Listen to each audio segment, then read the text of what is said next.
To, sunana SP Shehu Hamdullahi, kuma ni ne DPO na Ringim da ke wannan jiha ta Jigawa, wato Jigawa State Command. Na yi niyyar ɗaukar bayaninka ko kuma jawabinka ta wannan bidiyo a takaice. Idan kana so, za ka iya ba da bayani. Haka idan baka so, babu lallai babu tilas.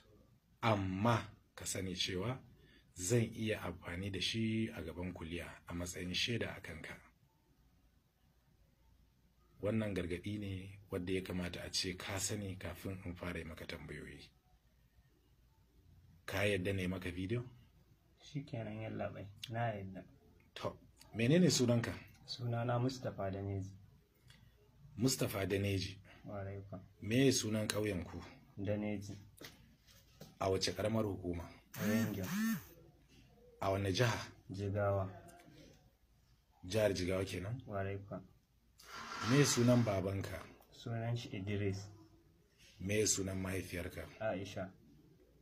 Kana da aure? Waraikwa, ina da aure. Menene sunan matarka? Jamila. Kana da wata matar banda ita? A'a, ita kaɗai ce matata. Kana da yara? Waraikwa, ina da yara har biyu, yallaɓai, kuma ita ɗin yanzu haka da tsohon ciki ma a jikinta Jamila. To Allah ya sauke ta lafiya. Amin, dan albarka. Me sunan yaran naka? Sunan na farko Idris, sunan mahaifina kenan. Na biyun kuma Abubakar Sabin. Na farko sunan shi Idris. Yawwa. Na biyun kuma sunan shi Abubakar Sadiq. Abubakar Sadiq. Waraikwa. To Allah ya musu albarka. Amin, yallaɓai. Ka dan fara bani labari akan wata yarinya mai suna Nafisa.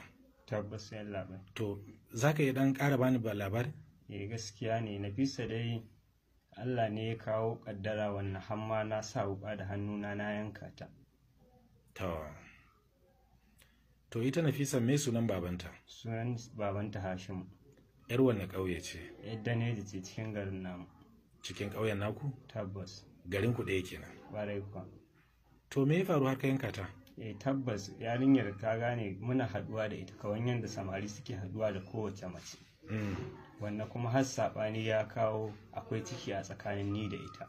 Kai da ita akwai ciki? Tabbas. Ka yi mata ciki kenan? Tabbas haka ne. To wata nawa ne ciki? Ta ce min wata 3. Ita ce ta ce ma wata 3? Ƙwarai kuwa. To sai me ya faru da ta ce baka wata 3? Ta ce ne kawai akwai ranar da mamarta za ta yi tafiya. Ita kuma wannan cikin mamata ta fara gano ta da shi.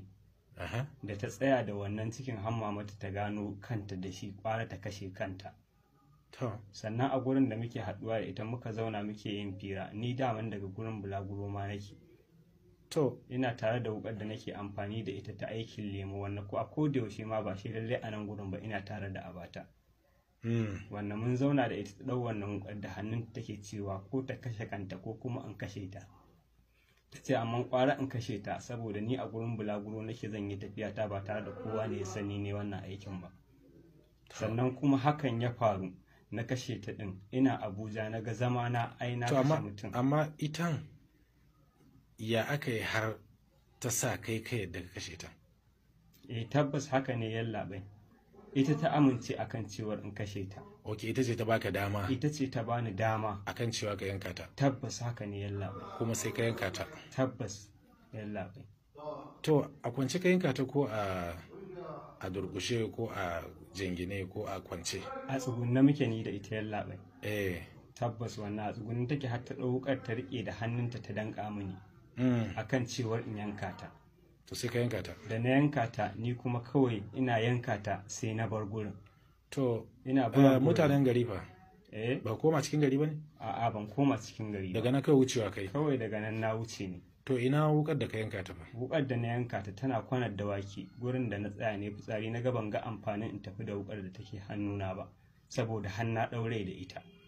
Sai na je ni gurin da zan yi fitsari sai na sa ta ƙarƙashin ledojin fiyo wuta a bola kenan. Tabbas ka binne ta wurin kenan? Kwarai kwa ne tafiyata. Bayan tafiyata. To ka yi nadama? Tabbas bayan tafiyata shine ne nadama. na gani ma rayuwa ta bata cancanta in ci gaba da rayuwa a haka ba tare da an mun hukunci ba kuma ba tare da an san ni kowaye ba. Gaskiya ne. Iyayenka fa suna da rai? Iyayena, mahaifina Allah ya mai rasuwa tun shekara 15 da suka wuce. To mahaifiya nake tare da ita ma kuma karfinta ya kare, wannan har ta kai yanzu ba ta nan, tana tafiya irin baran nan wani gari nesa haka da ba. Yanzu ya kaji da kake hannun 'yan sanda? Ni tabbas ni ma dalilin hakan ne na ji ba zan iya rayuwa ba, shi yasa daga Abuja kawai na kawo domin a yanke min hukunci daidai da abin da na aikata. Ok, wato yanzu dai kana police station kenan? Tabbas ina police station. Na ina? Kuma ni na kawo kaina da kaina na ringin. Alhamdulillah. To ita wannan ita Nafisa dama ka dan saba bata wani abu ne haka idan kuka haɗu? Tabbas lokacin da muka haɗuwa da ita haɗuwar farko na ɗau naira 1000 ma na bata. To wannan ita ce kuma ta bani kanta da kanta tun kamun ma in bata kuɗin. Yanzu da cikin wata nawa ne ta ce maka? Ta ce min wata 3 ne. To Allah ya ce maka, Allah kuma ya kiyaye. Mun dan albarka annabi, yanzu kuma ina nadamar aikata haka. To kana nadama yanzu? Tabbas shi yasa ma na kawo kaina da kaina domin a yi min hukunci daidai da yanda ya dace da abin da na aikata, yalla bai. To yayi kyau. Amma ka ji 'yan sanda dama suna ta bincike ko? Tabbas na ji hakan, yalla bai. To kuma ka san dai ba za su yi kasa